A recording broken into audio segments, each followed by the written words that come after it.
నిన్న మొన్న సోషల్ మీడియాలో 2 రకాల పోస్టులు ఎక్కువగా వైరల్ అయినాయి. ఒకటేమో మోడీ అనుకూల పోస్టు. చూసారా, యుద్ధం జరుగుతూ ఉంటే కూడా మోడీ సత్తా చూసారా, ఇరాన్ నుంచి డైరెక్ట్ రూట్లో వచ్చేసాయి మనకి అని ఒక బ్యాచ్.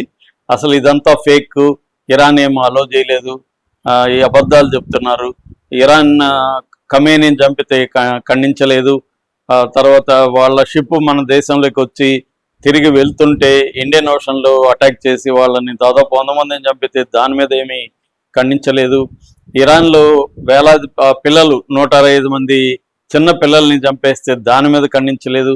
అసలు ఇరాన్ యుద్ధానికి స్టార్ట్ అవ్వక ముందు 48 గంటలకు ముందు వెళ్ళి ఇజ్రాయెల్కి వెళ్ళి వాళ్ళ పార్లమెంట్లో మాట్లాడి ఖమేనీని అతను ఎవరు నెతన్యాహుని కౌగిలించుకొని వీడియోలు ఫోటోలు దిగిన మోడీకి ఇరాన్ ఎందుకు హెల్ప్ చేస్తుంది, ఇలాగంతా రకరకాల వాదనతో మోడీ వ్యతిరేకులు కూడా చాలా తీవ్రంగా పోస్టులు పెట్టారు. కానీ వాస్తవం ఏమంటే మనకి ఎల్పిజి షిప్పులు 2 అయితే ఈరోజు వదిలారు ఖచ్చితంగా. అది రాయిటర్స్ దగ్గర నుంచి అన్ని ఇంటర్నేషనల్ పత్రికలు, అన్ని ఇండియన్ మ్యాగజైన్స్ అందరూ కూడా రాశారు.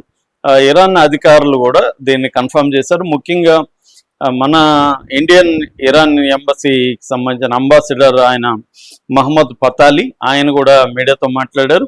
సో ఇది వాస్తవమే. ఈరోజు మన షిప్పులు 2 అంటే ఇవి ట్యాంకర్స్ అంటారు వీటిని, ఎల్పిజివి, శివాలిక్ అనేది నందాదేవి. ఈ 2 శివాలిక్ అయితే మార్నింగ్ వచ్చేసింది, అది నందాదేవి కూడా కొన్ని గంటల్లో వదులుతాను, మేబీ ఈ పాటికి అది కూడా వదిలేసి ఉండొచ్చు.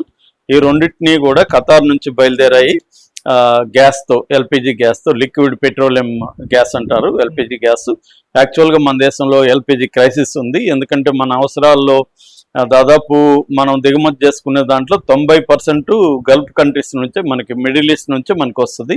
అందులో గల్ఫ్ కంట్రీస్ నుంచి మేజర్గా మనకి ఈ హార్ముజ్ జలసంధి నుంచే రావాలి. అది ఆగిపోవడం వల్ల మనం ఇప్పుడు రష్యా నుంచి, అమెరికా నుంచి కూడా కాస్ట్లీ, అమెరికా నుంచి మనకి కొనుక్కుంటా ఉన్నారు మోడీ. ఎందుకంటే ముఖ్యంగా హౌస్ హోల్డ్కి ఇబ్బంది కలగకూడదని మోడీ ప్రభుత్వం నిజానికి చాలా చక్కగానే డీల్ చేసిందని చెప్పొచ్చు. ఎందుకంటే ఇప్పటి వరకు 85 దేశాల్లో పెట్రోలు డీజిల్ పెరిగితే ఇండియాలో పెరగలేదు ఇప్పటికీ.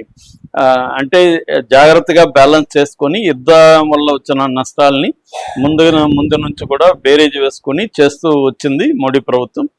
ఈ రకంగా మనకి ఇబ్బంది కలగల. చాలా దేశాల్లో, నేను నిన్న కూడా జర్మన్లో ఉండే ఒక అబ్బాయితో మాట్లాడితే అక్కడ కూడా పెట్రోలు డీజిల్ పెరిగాయని చెప్తున్నాడు. అన్ని చోట్ల పెరిగాయి, 85 దేశాల్లో పెరిగాయి. ఇక్కడ ఇండియాలో ఇప్పటి వరకు ఏం పెరగలేదు. దానికి కూడా వ్యతిరేకులు రకరకాలుగా చెప్తూ ఉంటారు, అది వేరే విషయం. అట్లాగే ఇప్పుడు ఎల్పిజి క్రైసిస్, ముఖ్యంగా కమర్షియల్ గ్యాస్ అనేది మనకి చాలా ప్రాబ్లం అయిపోయింది ఇండియాలో. దాన్ని కూడా రేషనింగ్ అనేది చేశారు. అసలే అందకుండా ఏమి లేదు కానీ రేషనింగ్ చేశారు, ఎందుకంటే కావాలనే ఓవర్ స్టాక్ చేయడం అవన్నీ వ్యతిరేకిస్తూ ఇప్పుడు మనకి ఇబ్బంది కూడా లేదు, ఎందుకంటే ఇక్కడ హార్ముజ్ నుంచి అలో చేశారు. మొత్తంగా మన షిప్పులు ఇప్పటి వరకు ఏంటంటే ఇటు ఆయిల్ ట్యాంకర్స్ కానీ, ఎల్ఎన్జి కానీ, లేకపోతే ఎల్పిజి కానీ 3 రకాలవి తీసుకొని వస్తున్నవి 24 షిప్పులు అక్కడ రెడీగా ఉన్నాయని చెప్తున్నారు. వీటిని 1 by 1 వదిలించుకునేదానికి రెడీగా ఉంది. అయితే ఇప్పుడు చాలా మందికి ఆశ్చర్యం ఏమంటే, అసలు మోడీ ఇరాన్ పట్ల క్రూయల్గా ఉన్నాడనేది చాలా మంది అభిప్రాయం. మరి ఇరాన్ ఎందుకు దేనికి ఒప్పుకునింది అనేది, ఫస్ట్ ఏమో నమ్మలేదు, ఇప్పుడేమో నమ్మారు. నమ్మి కానీ ఇరాన్ ఎందుకు ఒప్పుకునింది, ఎలా ఒప్పించాడు మోడీ అనేది అందరికీ ఆశ్చర్యం. యాక్చువల్గా ఏంటంటే ఇరాన్ పాయింట్ ఆఫ్ వ్యూలో చూస్తే ఇరాన్ ఆల్మోస్ట్ ఏకాకిగా ఉంది.